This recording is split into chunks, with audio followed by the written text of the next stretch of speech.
मित्रों, आप लोगों को इस चैनल पे हार्दिक स्वागत, अभिनंदन, वंदन है। और आइए जानते हैं 69,000 शिक्षक भर्ती से अनारक्षित व अनारक्षित दोनों वर्गों के अभ्यर्थी हो सकते हैं प्रभावित। तो सरकार फिर से इस सूची की करेगी पुनरावलोकन। शिक्षक चयन सूची का पुनर्निरीक्षण करेगी सरकार। ये न्यूज़ आज अमर उजाला में आई है और आप लोगों को बता दें, जानकारी के तहत ये जानकारी दे दें कि अब आपके पास बस एक ही विकल्प है कि आप फिर उस पुरानी स्थिति को अपने सभी साथियों को एकत्रित करके आपको लखनऊ की सड़कों पे उतरना पड़ेगा। बिना उतरे आप जो भी समझ रहे हैं या जो भी कुछ होने वाला है वो आपके धरने से, आपके मुहिम से ही कुछ सरकार पर असर पड़ेगा। तो आइए जानते हैं आज की क्या है न्यूज़। राज्य सरकार 69,000 शिक्षक भर्ती की चयन सूची का पुनरीक्षण करने की तैयारी कर रही है। इसके बाद अगर दोबारा सूची जारी किया जाता है तो आरक्षित व अनारक्षित दोनों वर्ग के अभ्यर्थी प्रभावित हो सकते हैं। तो आप भी जानते हैं, जिस तरह से लाइव डिबेट के माध्यम से इसे पहले पुनर्वीडियो में बताया गया, उसे आप पूरे एक एक शब्द को ध्यान से सुने और अपने आप विचार करें और कमेंट कर हमें बताएं। दरअसल इलाहाबाद हाईकोर्ट की लखनऊ पीठ द्वारा सोमवार को इस मामले में चयन सूची के पुनर्निरीक्षण का आदेश दिए जाने के बाद मंगलवार को शासन के अलावा आला अधिकारियों ने इस लिस्ट पर मंथन करना शुरू कर दिया है। इसमें विधि विशेषज्ञ शामिल थे। अधिकारियों ने बेसिक शिक्षा विभाग के अधिकारियों से इस पर जानकारी मांगी गई है।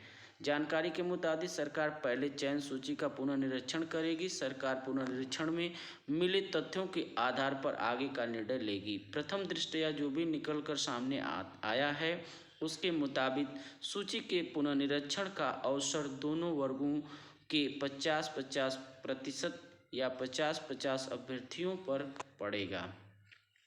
प्रमुख सचिव बेसिक शिक्षा दीपक कुमार ने कहा है कि कोर्ट के आदेश का अध्ययन किया जा रहा है। कोर्ट के दिशा निर्देशानुसार सूची का पुनर्निरीक्षण करेगी सरकार।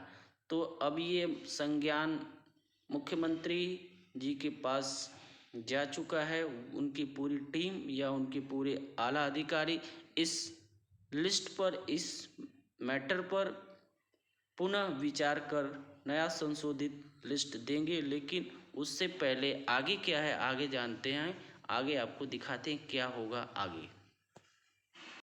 वहीं हमारे कुछ लीगल टीम के साथियों ने कल पूर्व मुख्यमंत्री समाजवादी पार्टी आला मुखिया अखिलेश यादव जी से मिलकर भी अपनी बात रखी। ओबीसी आरक्षण पर भी उनसे विशेष चर्चा हुई, उनसे भी कुछ रणनीति, उनसे भी कुछ जानकारियां प्राप्त किए और कुछ इस तरह से यह मुहिम आगे बढ़ाया जा रहा है। नौकरी मिलेगी लेकिन आपको संघर्ष करना पड़ेगा। आगे एक न्यूज़ मिली है जिसमें 69,000 शिक्षक भर्ती का मामला आरक्षित और अनारक्षित दोनों हो सकते हैं प्रभावित। कोर्ट के आदेश के बाद सरकार शिक्षक सूची रिव्यू करने की तैयारी में, फिर से उसका पुनर्निरीक्षण करेगी, जिसमें दिया गया कुछ इस प्रकार की न्यूज़। शिक्षक भर्ती घोटाला, शून्य के हो गए 54 और 1 वालों को मिले 56 अंक। वेबसाइट पर मौजूद एसएसटी की ओएमआर शीट से हुआ खुलासा। तो इसके लिए भी आप सावधान रहिए, इस तरह की भी न्यूज़ देखने को मिल रही है।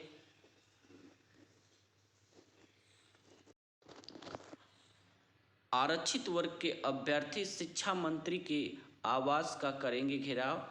प्रयागराज, इलाहाबाद।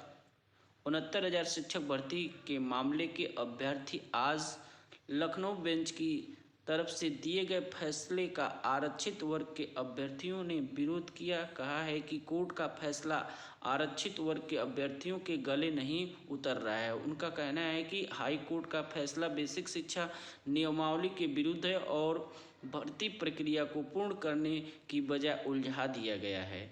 ऐसा सरकार की कमजोरी पैरवी के कारण हुआ है। मंगलवार को दलित पिछड़ा आरक्षित वर्ग के अभ्यर्थियों के आंदोलन का नेतृत्व कर रहे अमरिंदर पटेल ने कहा है कि कोर्ट में सरकार की तरफ से कमज़ोर पैरवी की गई। इसके कारण सरकार के द्वारा जारी 6800 चयनित अभ्यर्थियों की सूची रद्द कर दी गई है और पूरी भर्ती प्रक्रिया को फिर से रिव्यू करने का आदेश दिया गया है। अमरिंदर पटेल ने कहा कि यदि सरकार मजबूती से इस पर पैरवी कराती तो आज पिछड़े वंचित समाज के अभ्यर्थियों को न्याय अवश्य मिल जाता। साथ ही सभी 6800 चयनित शिक्षक बनकर अपने अपने स्कूलों में होते। पटेल ने बताया कि अपनी मांग को लेकर वह अपने इस आंदोलन को और तेज करेंगे। साथ ही शिक्षा मंत्री आवास का घेराव भी करेंगे।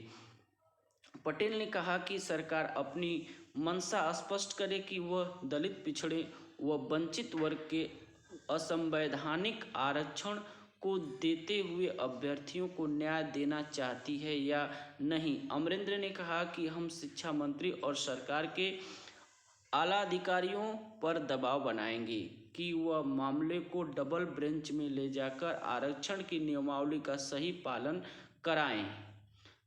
जानकारी के अनुसार बता दें कि बेसिक शिक्षा परिषद उत्तर प्रदेश द्वारा 69,000 शिक्षक भर्ती का आयोजन किया गया था। इसमें आरक्षण की विसंगतियों के कारण आरक्षित वर्ग के कई अभ्यर्थी चयन पाने से वंचित रह गए। तो 6800 के अभ्यर्थी जो टीम के मुखिया या टीम के जो अगुआ हैं अमरिंदर पटेल की जो ये रणनीति है आगे कहाँ तक सफल होती है, इसके लिए इस चैनल पर बने रहिए। आपको जो भी अपडेट आएगी आपको बताया जाएगा और आप सभी से हमारा ये निवेदन है कि आप अपना कमेंट बॉक्स में ज़रूर करें। दूसरी तरफ लीगल टीम की ओर से पूरी तरह से सरकारी आदेश इसमें ओबीसी के लिए कुछ नहीं है। इस आदेश से जो लिस्ट बनेगी उसमें फिर 67,000 वाली लिस्ट फिर से बनेगी। अंतिम विकल्प सभी ओबीसी, एसटी या सभी शूद्र भाई लखनऊ पहुँचे, सड़क ही विकल्प है। अब ना तो कोई अपनी सरकार है ना ही कोई अपने लोग हैं। अपना सरकार में जो है वो अपना नहीं है। कोर्ट के आदेश के बाद झल्लाए 6800 के अभ्यर्थी और कुछ इस तरह के बयान देने के लिए मजबूर। सड़क पर उतरने के लिए अब होंगे अभ्यर्थी मजबूर। आइए जानेंगे आगे क्या है लीगल टीम की रणनीति। तो आप 69,000 शिक्षक भर्ती से जुड़े सभी मामलों के लिए इस चैनल को सब्सक्राइब करें और अपना कमेंट जरूर करें। धन्यवाद।